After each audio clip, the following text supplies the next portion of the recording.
농가주택 구입, 개조기. 어려서는 시골에서 컸고 농사일도 많이 도와서 지겨웠다. 나는 절대 농사 짓고 살지 말아야지 했고 농부한테는 시집도 가지 않겠다고 했다.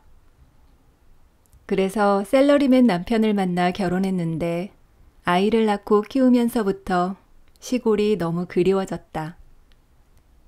하지만 남편은 도시 사람이라서 시골이라 하면 무서운 느낌부터 든다고 했다. 그렇게 세월이 흘러갔는데 정말 안 먹고 안 쓰고 종잣돈을 모아서 900만 원이 되었을 때 겁없이 농가주택을 보러 다니기 시작했다. 2016년 초부터다. 900만 원 외에는 모아둔 게 한 푼도 없는데 뭘 믿고 그렇게 과감했는지 지금도 웃음이 난다. 대출까지 받아서 위 사진과 같은 정말 작은 집에 텃밭만 달랑 달려있는 이 집을 구입했다. 첫인상은 울타리도 없고 집도 너무 작고 정말 아니라는 느낌?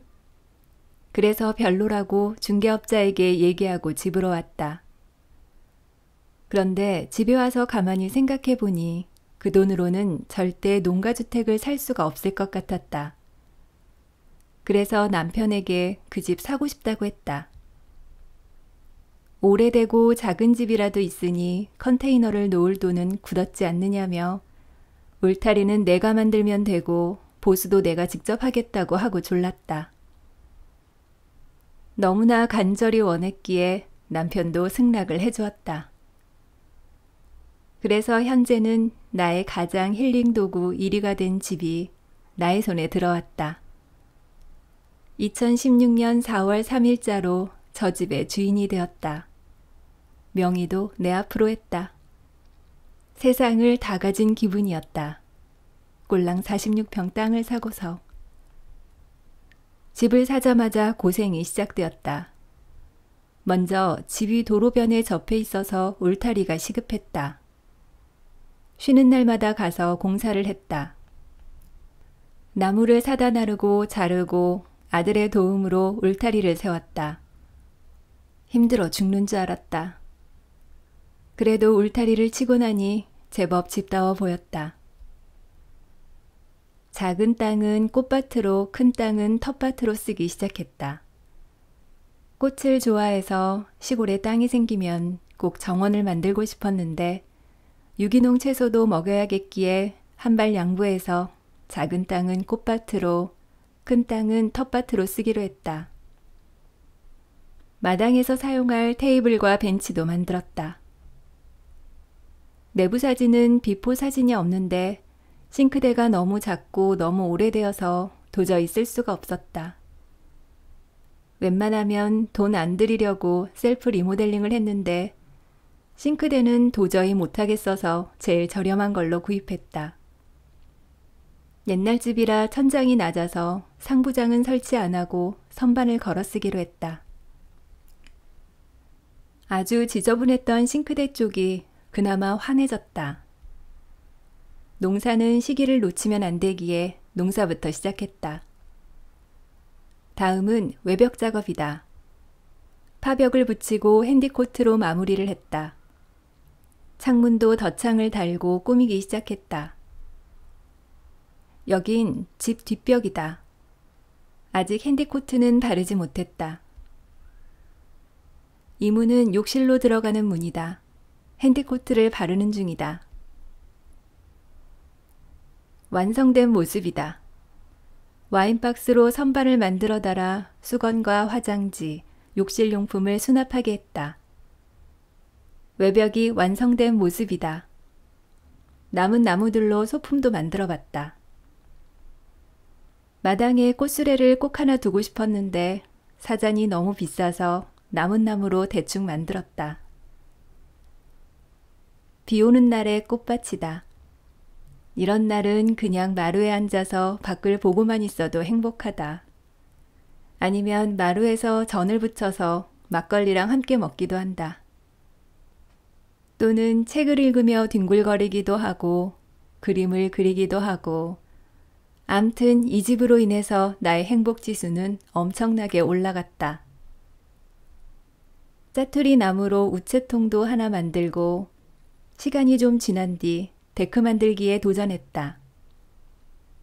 보다시피 허접한데 그래도 데크가 있고 없고는 큰 차이가 있었다. 데크를 놓으니 정말 전원주택 같은 느낌이 들었다.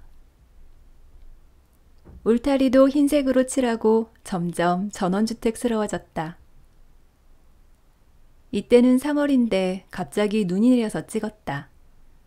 여기가 시골이라서 기온이 몇 도 더 낮다. 현재 주말 농장으로 쓰고 있고 여기 오면 주로 고기를 구워 먹는데 남편이 없을 때는 후라이팬에 구워 먹고 남편과 함께 오면 숯불에 바베큐해서 먹는다. 등받이 있는 벤치를 하나 더 만들었다. 마당에 꽃이 있을 때는 꽃을 꺾어 꽃꽂이를 해서 보기도 하고 작은 난로를 하나 사서 겨울에는 난로에 직화로 밥과 국을 해먹기도 하고 고구마, 옥수수, 떡을 구워 먹기도 한다. 혼자만의 시간을 이렇게 즐기기도 하고 파, 마늘, 상추 등은 심어서 먹고 이건 초기의 꽃밭이고 지금은 잔디를 깔았는데 썩 예쁘게 나지는 않았다. 처음에 걸어놨던 요요는 지금은 색이 많이 바래졌다. 작년 봄 잔디를 심은 모습이다. 창문에 달아놓은 덧문을 다시 만들어 교체했다. 가장 최근의 모습이다. 작지만 아주 맛있는 딸기를 따먹을 수 있다.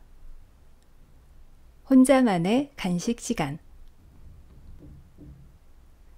주변 풍경들.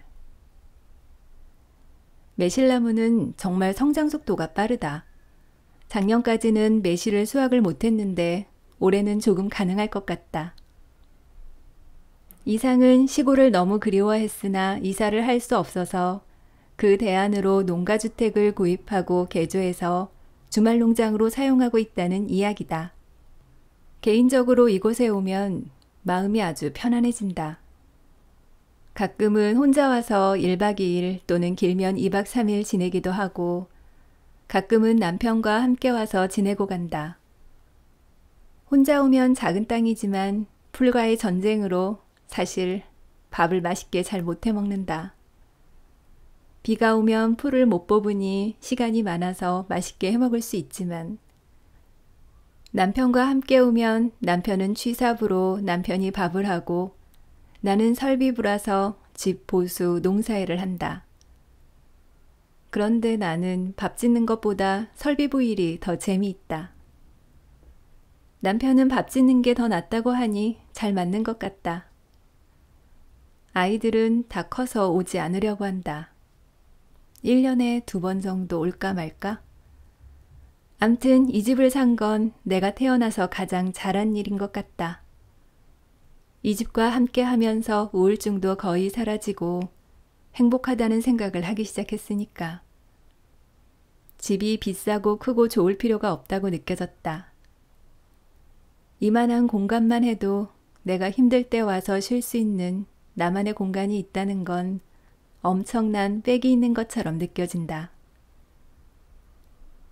나처럼 정말 시골을 좋아하고 이사를 하고 싶은데 애들 교육, 경제 등 여러 가지 이유로 사실 귀농귀촌을 하기에는 어려운 사람들이 많을 것으로 생각된다. 꿈만 꾸다가 저지르니까 어찌어찌 수습이 되었다. 참고로 이 집 수리하는 데는 목재, 싱크대, 타일, 페인트, 핸디코트 등등 약 200에서 250만 원 정도 들었다. 깔끔하지 않아도 내가 해서 더 정감이 가고 더 좋은 것 같다. 저도 어디서 읽었는데 그런 얘기가 있더라고요. 근데 여긴 전혀 그런 거 없어요. 그런 거 없고 오히려 막 저희가 농사가 조금밖에 안 지으니까 막 여기 양파, 마늘 많잖아요.